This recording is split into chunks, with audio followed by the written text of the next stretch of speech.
오늘 경전 가르치에 큰 소리로 함께 읽겠습니다. 우리가 여기서 죽는다는 사실을 사람들은 잘 알지 못하지만 그들이 이것을 잘 안다면 이로써 모든 다툼이 그칠 것이다. 아름다운 것을 보며 감각을 제어하지 않고 먹는 양을 보고 게을러 노력하지 않는 자, 말하는 진정 그를 정복한다. 바람이 연약한 나무를 쓰러뜨리듯 아름다운 것을 보며 감각을 제어하지 않고 먹는 양을 보고 잘못 적었습니다.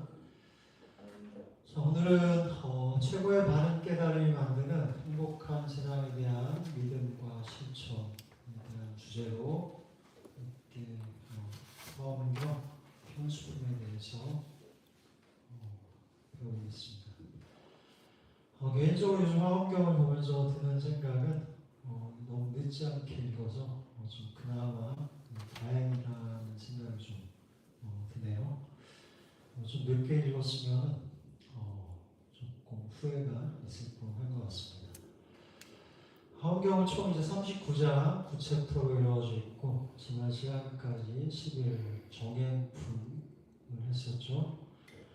그래서 오늘은 최고의 깨달음을 바탕으로 최고의 행복을 성취하기 위해서 왜 바르고 청정한 믿음이 필요한지에 대한 가르침이 담겨있는 현수품에 대해서 함께 살펴보겠습니다. 모든 좋은 책들은 전하고 싶은 뚜렷한 주제가 있죠. 불교의 여러 경전도 마찬가지입니다. 보통 이제 불교 경전의 주제를 대의, 큰 뜻이라고 이렇게 불러요. 여러분들 많이 좋아하시는 법화경의 대의, 주제, 큰 뜻은 보통 일불승이라고 합니다. 부처님이 정말 깨달음을 얻으시고 돌아가시기까지 많은 가르침을 주셨지만 그 모든 가르침은 나란히 되는 것도 아니고 복을 얻는 것도 아니고 결국 부처가 되는 길에 대한 가르침으로 귀결된다는 것이 일불승이라고 합니다. 그리고 이제 금강경 저희가 많이 독송하는 금강경의 대의는 여러분들 잘 아시듯 집착을 마음의 집착을 버리기 위한 공이라고 보통 하고 이 화엄경 저희가 배우고 있는 화엄경은 긴 가르침 안에 정말 불교의 모든 가르침을 담고 있지만 그 가르침이 법계 연기와 보살행이라는 주제로 다 모아진다는 말씀을 드렸습니다. 법계 연기와 보살행이라고 이렇게 간단히 얘기했지만 그렇게 내용이 간단한 것은 아니죠. 이 보살행은 부처님 같은 마음이 가진 그 가능성을 완성해서 최고의 바른 깨달음을 얻는 모든 여러 가지 실천을 얘기합니다. 보통 삼아생 직업이 걸린다고 하는데 그건 영원한 시간이라고도 얘기할 수가 있고 이 법계 연기는 그렇게 부처님께서 깨달음의 눈을 통해서 안 삶과 존재에 있는 그대로의 모습 진리를 나타내는 말이라고 말씀드렸죠. 다들 아시듯 법은 진리를 뜻하는 한자이고 계는 세상을 뜻하는 말이죠. 법계. 그래서 법계는 진리가 나타내는 삶과 존재 그리고 세상 이 모든 총체적 현상을 뜻하는 말이고 법계 연기라는 말은 그래서 그 진원의 진리가 나타내는 모든 물질과 마음의 세계는 이 연기라는 법칙으로 바탕으로 일어나고 변화한다고 말씀드렸습니다. 자, 그 안에 우리 삶과 존재 그리고 고통도 그리고 윤회도 그 연기의 법칙으로 일어난다고 말씀을 하시는데 하루 전에 이제 부처님께서 아난다 존자와 이렇게 했는데 아난다 존자가 보니까 뭔가 자기가 연기가 날 것 같은 생각이 들어서 참 아는 척 이렇게 조금 했나 봐요. 부처님께서 이제 주의를 주시면서 연기의 진실에 대해서 한 분이 섣불로 안다고 얘기를 하면 잘 안 된다 주의를 줍니다. 그래서 부처님께서 항상 이제 주의를 시키는 것도 이 제자들이 잘못 아는 여러 가지 지경, 깨닫지 못하는 사람이 다른 사람을 함부로 가르치는 것을 굉장히 경계하시고 조심해야 하십니다. 자, 함부로 그럴 때는 여러 가지 이제 승가 있는 벌 같은 걸 내리시기도 하시죠. 그래서 이제 항상 그래서 부처님께서 가장 항상 자신의 제자들이 자신의 가르침을 밖에 잘못 전할까를 항상 걱정하시면서 그렇게 가르침을 전하셨습니다. 이처럼 연기는 불교의 가장 중요한 가르침의 하나이면서 알기 어려운 가르침인데 이 불교에서는 연기라는 말을 또 인연이라는 우리가 친근한 말로도 표현해요. 여러분들은 인연을 뭘로 알고 계세요? 다들 어떤 사람과의 사람의 관계, 피할 수 없는 관계로 보통 이해를 하시죠. 하지만 연기, 인연이라는 말은 연기의 또 다른 말로 연기가 조건을 통해 일어나는 현상이 총체적인 걸 얘기한다면 인연, 어떻게 우리 존재와 업과 윤회가 삶과 고통이 직접적인 원인과 여러 간접적인 원인을 통해서 일어나는지를 표현하는 말입니다. 하지만 이제 불교가 한국의 역사에 깊이 스며들면서 그 인연이라는 말이 우리 삶과 삶, 인간과 인과 사람의 관계를 뜻하는 말로 이렇게 자리를 잡았죠. 그러한 이유는 여러분들의 삶의 행복과 불행이 각자 여러분들 마음의 직접적인 원인과 주변의 관계를 맺는 간접적인 조건들을 통해서 그렇게 일어나기 때문이기도 하고, 또 하나는 삶에 우리가 만든 관계가 반드시 어떠한 조건을 통해서 필연적으로 일어나기 때문이라고 합니다. 그래서 인연이라는 것은 반드시 뭐가 있어야 돼요? 이유, 조건들이 있기 때문에 그렇게 인연이라는 연기를 뜻하는 말을 한국에서는 사람의 관계라는 의미로 쓰게 되었습니다. 연기를 뜻하는 인연의 관점에서 보면 이제 화엄경은 보살의 실천을 통해서 이 바르고 완전한 깨달음을 이룬 존재가 부처님이 이 중생을 만나 그 가르침을 통해 이 관계를 맺는 이야기이기도 합니다. 그래서 중생은 부처와 인연 그 관계를 통해서 자신의 무한한 가능성을 발견하고 삶의 목적과 의미를 찾고 그렇게 실천의 길로 나아가게 되죠. 하지만 그런 관계에서 만약에 믿음이 없으면 어떻게 돼요? 그런 실천이 이어지지 않겠죠. 어쨌든 이렇게 이러한 실천으로 중생은 믿음을 통해서 부처와 인연을 통해서 그리고 그 가르침에 대한 믿음을 통해서 실천으로 나아가고 보살을 통해서 또 다른 부처가 되는 삶을 살게 됩니다. 그리고 오늘 우리가 살펴볼 이 현수품은 이 중생이 부처와 인연을 통해 믿음, 바른 믿음을 가지고 부처가 되는 실천과 그 실천의 결과로 얻는 이 보살의 여러 가지, 보통 52가지로 얘기합니다. 52가지의 수행의 보살의 경지에 대한 간략한 함축적인 이 가르침을 담고 있습니다. 현수품에 나오는 이제 대표적인 가르침을 함께 읽어보겠습니다. 보살의 뜻을 내어 보리를 구함은 인이 없고 연이 없음이 아니니 부처님과 법과 승가에 청정한 믿음을 가짐으로 이로써 넓고 큰 보리의 마음을 내었느니라. 말하자면 한 중생이 깨달음을 구하고자 하는 마음은 인연이 없기 쉽게 그렇게 생기지 않는다. 반드시 승가에 대한 인연, 부처님에 대한 인연, 법에 대한 인연과 청정한 믿음이 있어야 된다는 얘기죠. 자, 다음으로 중요한 여러분들 많이 아시는 구절 한 개 또 읽어보겠습니다. 믿음은 부처를 이루는 길의 근원이고 공덕을 나타내는 어머니와 같아서 모든 선한 법을 키우고 기르니 의심의 그물을 끊게 하여 애착의 물살을 벗어나 가장 열망을 가는 길을 열어보이네. 한마디로 부처님에 대한 선고에 대한 그리고 가르침에 대한 바른 믿음이 나와 남을 이롭게 하는 여러 행복의 뿌리이자 근원이라는 얘기입니다.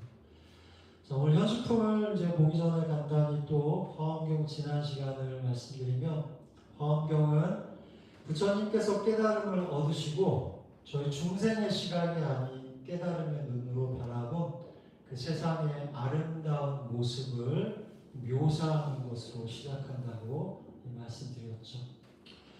그렇게 깨달음이 보는 삶과 존재의 아름다움을 또 보여주고자 부처님은 여러 가르침을 주시고, 하지만 깨달음이라는 게 어때요? 혼자 알고 있으면 아무도 믿는 사람이 없게 되죠. 그래서 부처님께서는 보현이라는 수행자에 가피하셔서 도움을 주셔서 이 보현이라는 수행자, 보살 또한 자신과 같은 삶과 존재에 있는 그대로의 모습을 보게 하십니다. 이처럼 보현보살은 부처님의 가피력을 통해서 깨달음과 같은 눈으로 세상을 보고 그러한 세상의 여러 가지 모습을 부처님과 같이 설명하고, 그 안에 하나의 존재가 어떻게 부처를 만나 보살행을 이루어서 부처가 되는 과정까지도 보현보살께서 설명을 하시고, 그러한 무량한 무한한 세계 안에 여러 다른 세계들이 있고 그 세계 가운데 수많은 부처님이 다른 이름으로 각각 계심을 보여줍니다. 그리고 그 많은 부처님이 저마다 다른 세상, 다른 중생들을 위해서 다른 말과 언어를 통해 불교, 부처님의 가르침을 전하시죠. 그리고 이처럼 부처님께서는 다시 깨달음을 통해서 마음의 빛을 세상에 비추시고, 그 빛을 따라 시방, 열 방향에서 보살들이, 큰 깨달음을 이룬 보살들이고요, 서로 질문을 주고받으면서 여러 중생들을 위한 어떤 가르침을 베풀어 주십니다.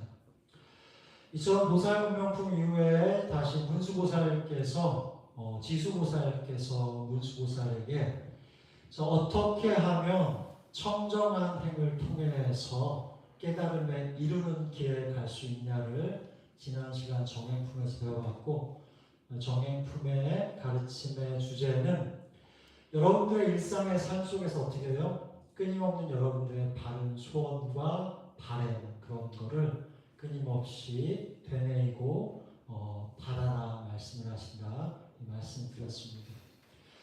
그처럼 이제 문수보살님의 법문이 끝나고 그 시방에 모인 10분의 보살님 가운데 문수보살님께서 현수보살님께 다시 질문을 하시게 되죠.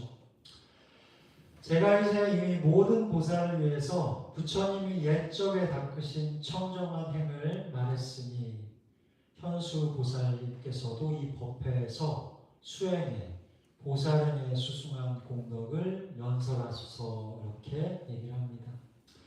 자, 그러자 현수보살께서 어떻게 중생이 부처를 만나 배움을 통해 바른 믿음을 가지고 보리심을 바라고 보살행을 통해 각각의 수행의 지위에 올라가 부처가 되는 그 과정을 쭉 얘기하게 됩니다.